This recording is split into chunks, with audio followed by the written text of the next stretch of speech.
What is your approach typically to counseling? What is your philosophy when it comes to counseling someone?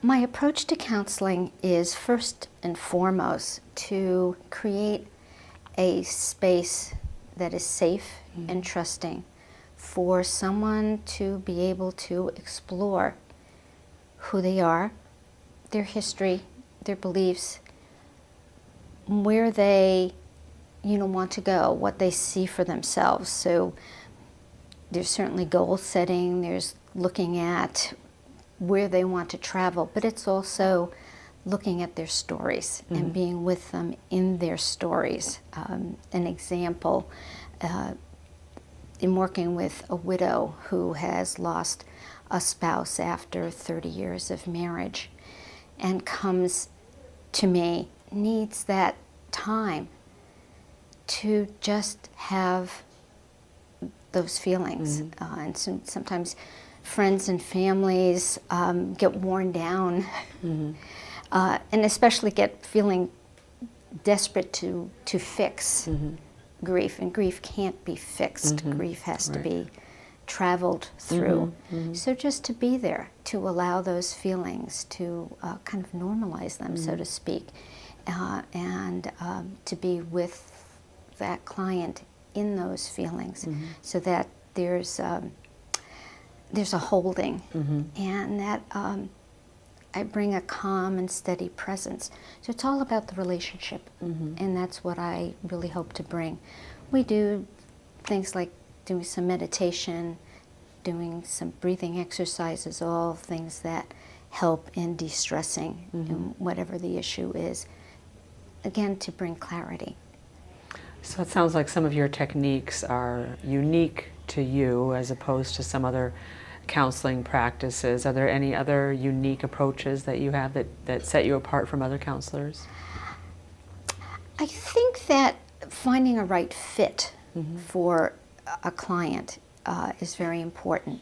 I offer a free client consultation so that someone can come in, we can meet each other, we can talk, they can ask me any questions that they would like to about counseling practice and what it might be like. And through that time together, finding that comfort level, because we are building a partnership where, I'm guide and supporter with their healing and finding, again, where they want to be. So it's very unique, actually, for each and every counselor, for someone to find what fits, where you just really feel, I'm heard. Everyone wants to be heard. Yeah. So what are some of the signals that people might feel within themselves that's telling them that maybe it's time for counseling? How do they know when it's time for counseling? I think it is becoming aware of being at the end of that comfort zone, that the status quo no longer works. Very often we do adopt a lot of coping skills that help us at certain times, certain stages of our development when we need them. But then they sometimes become outmoded and they're not helpful. Right. So it's really saying, I'm feeling lost, I'm feeling overwhelmed. And what I maybe depended on before is not working for me. I need another voice. I can't do this alone anymore. Yeah, I can't do it alone anymore. And that's so important. So what other type of counseling services do you offer? Well, I offer individual sessions for women in transition, and those transitions might include career transition, aging, retirement, divorce, separation, and grieving, also recovery issues. I also have available, upon request, and if I have enough to fill a group sessions. And so that's what I offer to clients. I usually meet with clients once a week.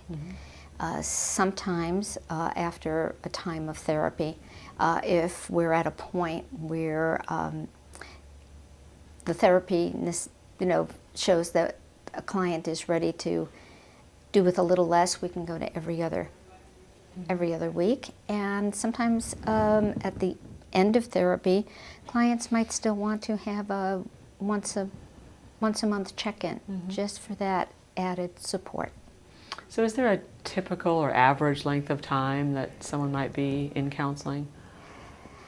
I'm sure it differs for everyone. It does differ for everyone.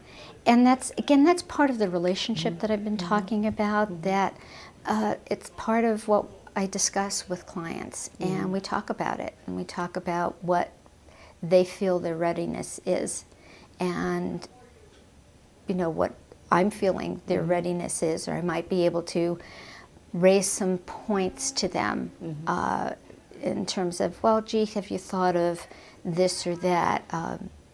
Sometimes in the case of, say, I'll go back to the widow that I was talking about, and that feeling that, the first waves of grief had, gotten a little bit less and a little bit more of a return to life, but not quite entering back into life, and thinking, well, maybe it's time to come less or not come as often, and then realizing, well, I'm in a different stage where, can I allow some of the joys of life that I previously had?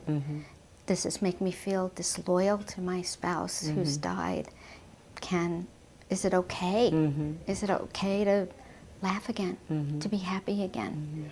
And that's, having someone to discuss that is very, very important, because there are ongoing issues in loss, and that happens in divorce too. Sure.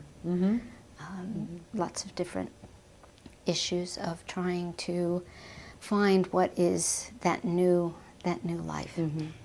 So how does a person know, or maybe you know as their counselor, when they're ready to end their counseling sessions? What are some of those signs that you look for? I think some of the signs are an inner comfort and a feeling of wholeness and groundedness in what they're doing, and how they're feeling a whole life balance to navigate